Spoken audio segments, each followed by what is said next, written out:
So we're going to read chapter 14 of Bud Not Buddy.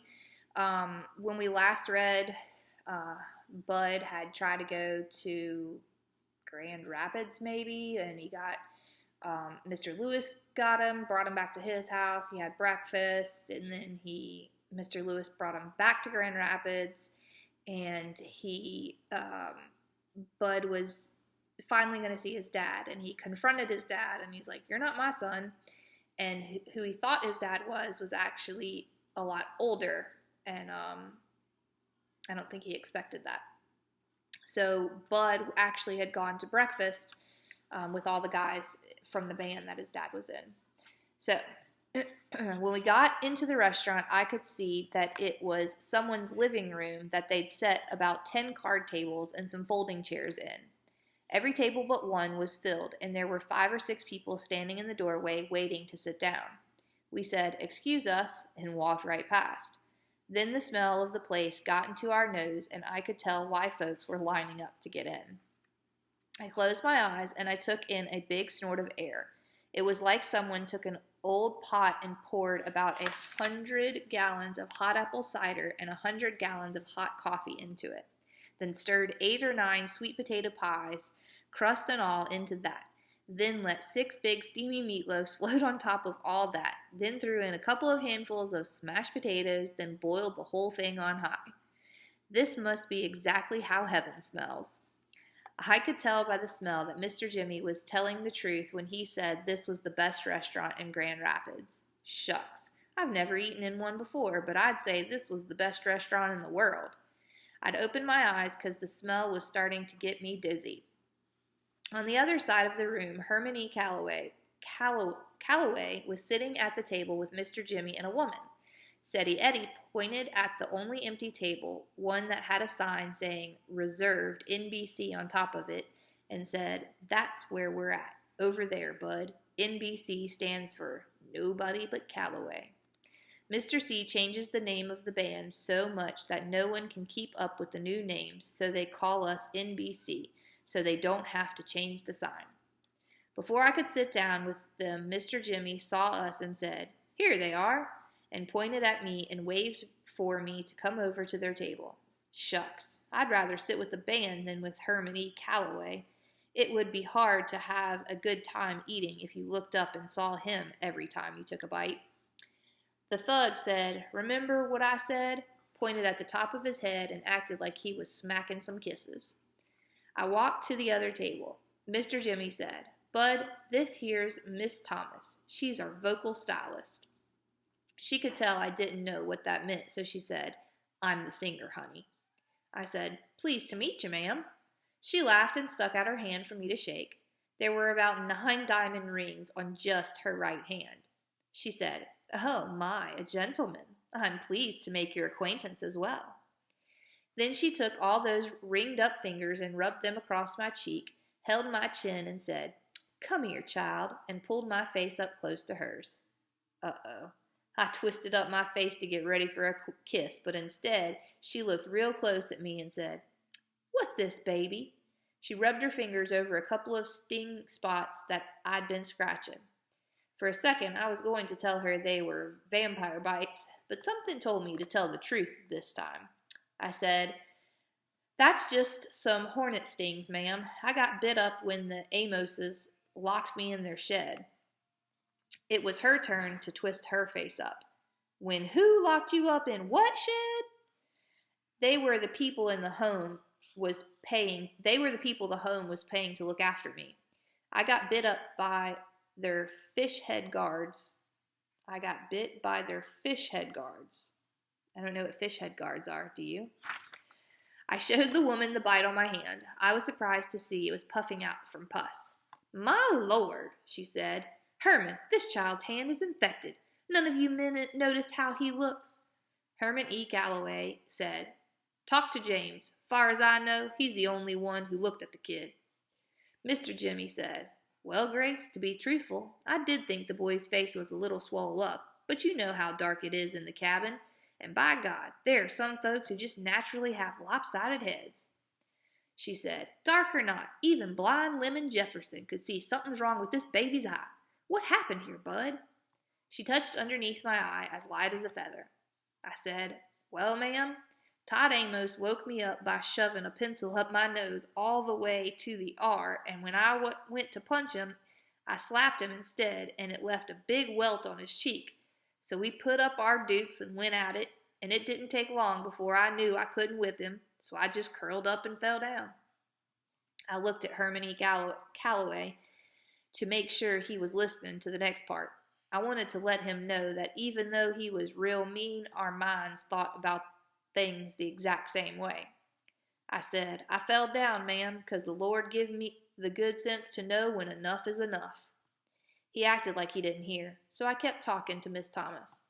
Then Miss Amos came, and I could tell they'd gone through my suitcase, even though they promised they wouldn't, and she locked me up in the shed where the hornets and fish head guards got hold of me. Miss Thomas looked like this was some real amazing news. Herman E. Calloway said, "Sounds like a case of diarrhea of the mouth and constipation of the brain." That wasn't nice. Miss Thomas gave him a dirty look and said, "You said the home, Bud? What kind of home? Where's your ma?" I said, "She died 4 years ago, ma'am."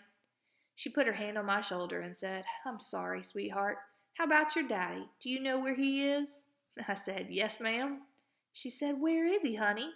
I pointed dead at Herman E. Calloway's big belly again and said, "That's him right there." Miss Thomas looked like she wanted to smile, but she said, "Now, Bud, I've only known you for a couple of minutes, but I can tell your mama did a fine job of raising you. I can see you've got a good, proper upbringing, so I'm kind of surprised that you're pointing like that." She was right. I brought my finger down. I said, "I'm sorry, ma'am." She said, "That's fine, but it wasn't me who got pointed at." I told Herman E. Calloway, "I'm sorry, sir, but I didn't mean it." She smiled and said, "That's better. We all make mistakes. You know what, Bud? You look like you could use a good meal, so why don't you sit right here and join us?" She pointed a ring finger at the empty chair direct across from him. Shucks, how could anyone enjoy their food with Herman E. Calloway staring back at you? But maybe my luck was starting to change. As soon as I sat down, Herman E. Calloway picked up his coffee cup and said, "If you'll excuse me, this is about where I came in." I walked over to where the band was sitting. He told them, "All right, someone's got to give their seat and go sit with James and Miss Grace. Oh, and my son." For a second, it looked like a stampede of dusky devastators of the Depression. They all jumped up at once and started heading for our table. They saw what they'd done, laughed, and Steady Eddie said, "Take my seat, Mr. C. I want to talk to that kid. He's got the look of a future sax man about him." He came over to our table. Miss Thomas asked me, "Do you mind if I order your supper, Bud?" I said, "No, ma'am. I couldn't believe you got to order what you wanted. I thought you just sat down and they'd bring you whatever was on the stove." A woman came up to the table. She said, "Y'all ready, Miss Thomas?" Miss Thomas said, "We sure are, Tyler." Tyler said, "Who's this little fella? Did y'all pick up someone new for the band?" Miss Thomas laughed. "They're getting younger all the time, aren't they? This here's Bud, and he's going to be our guest for a while, so I want to impress him with something special." Tyler said, "Well, you know you brought him to the right place. It's nice to meet you, Bud." I said, "Pleased to meet you, ma'am." She said, "Ma'am, mercy. Miss Thomas, your guest has some real fine manners. I can tell that he isn't one of those rude, crude folks Mr. Calloway usually scours up." Steady Eddie said, "Tyler, I'm crushed." She said, "Bud, I apologize for mistaking you for a musician." I told her, "That's okay, ma'am. No offense taken." Miss Thomas said, "Is there any more of that meatloaf left?" "Yes, ma'am, sure is." "How about some okra and mashed potatoes too, Bud?" "Thank you, ma'am." "And does a glass of apple cider sound good?" "Yes, ma'am. Thank you, ma'am." "Okay," she said, "I'll have the same." Mr. Jimmy ordered a supper that was all the way different from mine, and Steady Eddie ordered one that was all the way different from his. No wonder you hear about rich folks going to restaurants once a week. This was great. Miss Tyler went away, and Miss Thomas started back on me.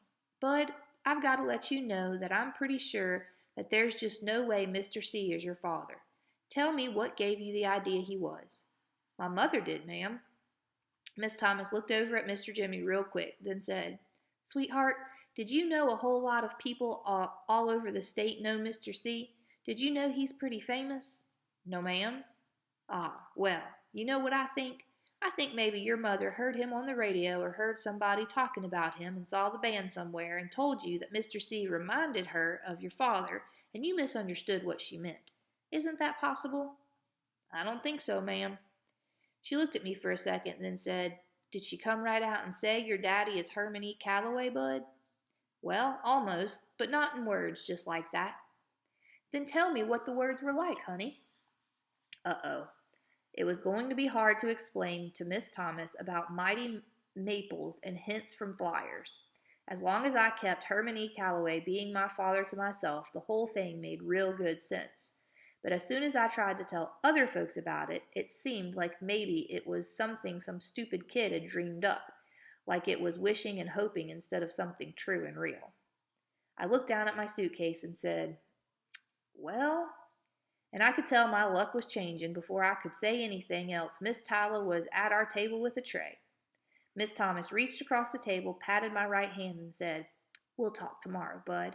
I bet you're sick and tired of answering people's questions, aren't you?" I said, "Yes, ma'am, I am." But I did notice that she said tomorrow. That might mean they weren't going to try to send me back to Flint right away. Miss Tyler said, "Miss Thomas," and set a plate in front of her, then said, "Mr. Jimmy," and gave him some food too, then said, "Steady," and put his plate down so that it rattled a little, then said, "And finally the young gentleman," and put a plate crammed with food in front of me. It was the best meal I'd ever eaten, and when it was done, Miss Tyler brought me dessert. She called on the house.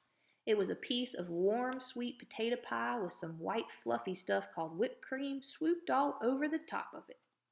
After I shoved the last crumbs of pie in my mouth and scraped up the last little dribbles of whipped cream, I looked around at the people at my table, and I couldn't help breaking out in a big smile. I didn't see it before, but now that I looked, I could tell that Mrs. Thomas must be the most beautiful woman in the world. When she talked, she moved her hands and fingers around, and the lights from the ceiling and from the little candles on the table would bounce off all them diamonds and spark in your eyes and make you feel like you'd been hit with some kind of magic fairy dust. Then you couldn't help but smile. All the while she'd hum, too. But hum doesn't seem like it's the right word for what she was doing. Most times I've heard humming before. It was just an excuse for not being able to sing or something people do if they didn't know the words to a song. That doesn't fit the sounds Miss Thomas was making. You couldn't help but look up and wonder if this was a real human being that was making these sounds. What her humming reminded me of was that feeling you get when you walk barefoot on a railroad track for a long time before you can see it. You can feel the train coming through the bottom of your feet. Her humming started slow and easy at first, but then, just like you could feel the train shaking from somewhere far off, after a while, Miss Thomas's humming made you feel like something big and strong was passing right by you, and everything on you was getting rattly and shaky and about to shook loose. It made you want to drop your fork and grab hold of something solid. From hearing just this little bit of humming, I could understand why Mr. Jimmy didn't call her a singer. Singer wasn't a big enough word to take in the kind of music that was jumping out of Miss Thomas's chest.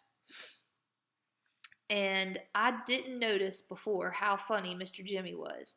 The stories he was telling about traveling around the country with Herman E. Calloway had us all laughing so much that even the noisy people at the other table near ours quit eating and were busting their guts and throwing their 2 cents into the stories. The only table that was quiet was where the dusky devastators were sitting. It seemed like Herman E. Calloway could make it so you just wanted to sit and watch your hands with a sad look on your face. And I hadn't noticed before how nice Steady Eddie was either. He talked out of the side of his mouth and kept his eyes kind of blinked halfway down, especially when Miss Tyler would come to our table to see if we were all right, which she did a lot. And he was the first person I'd ever seen who could eat and talk and laugh and drink and sneeze whilst keeping a toothpick dangling out of his mouth. No matter what he'd do, that toothpick always stayed dancing just below his mustache. And Steady Eddie took his time to show me how to hold my lips and how to put my fingers like I was really playing a pretend saxophone. I'm not sure exactly when it happened, if it was when I was scraping up the last little drops of melted whipped cream, or if it was when Miss Thomas's fingers got to fingering all that magic fairy dust. But sometime whilst I was sitting in the sweet pea, another seed got to sprouting. Sometime in the smells like heaven place, another mighty maple started digging down its roots and grabbing hold. One second I was laughing my head off, and the next second I was feeling very surprised, because something hit me just as hard as Snaggletooth McNaven had smacked Hermione Calloway. All of a sudden, I knew that all of the places in the world that I'd ever been in, this was the one. That of all the people I'd ever met, these were the ones. This is where I was supposed to be. And Hermione Calloway could kiss my wrist if he thought he was going to scare me out of this. It was going to take more than a grouchy old bald-headed guy with a tremendous belly to run me out of here. I was smiling and laughing and busting my gut so much that I got carried away and some rusty old valve squeaked open in me. Then whoop, zoop, sloop, tears started jumping out of my eyes so hard that I had to cover my face with a big red and white napkin that was on the table. I hadn't been this embarrassed since I woke up and found Miss Sleet looking at my legs. I could tell that everyone in the sweet pea had stopped laughing and talking and started looking at me, but I still couldn't quit bawling. Mama used to tell me I'd only get one chance to make a first impression, and it looked like I was blowing it with the dusky devastators of the Depression. Shucks. Finally, I had to put my face in my arms on top of the table and put the napkin over my head like it was a little blanket, 'cause try as hard as I wanted, it didn't look like I was going to get the doggone valve closed any time soon. I felt Miss Thomas's hand come up under my napkin and rub real soft and slow back and forth over my head. She pulled me out of my chair into her lap and wrapped her arms around me and bounced me up and down on her knee. Dangy, I'd never have any kind of reputation with the band now. The only thing I could do was hang on to the napkin and try to make it so folks wouldn't notice how wet my face was. She said so quiet I was the only one who could hear it. "Okay, baby, okay. I know, sweetheart, I know." Then she started humming again with her ear mashed up against my chest, and it felt like all my bones and muscles quit doing their job.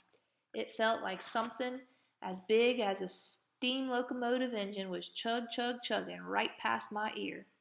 I wasn't sure if it was her lips or her hand, but something whispered to me in a language that I didn't have any trouble understanding. It said, "Go ahead and cry, bud. You're home." That was the end of chapter 14. So make sure you find a place on your book log to respond to.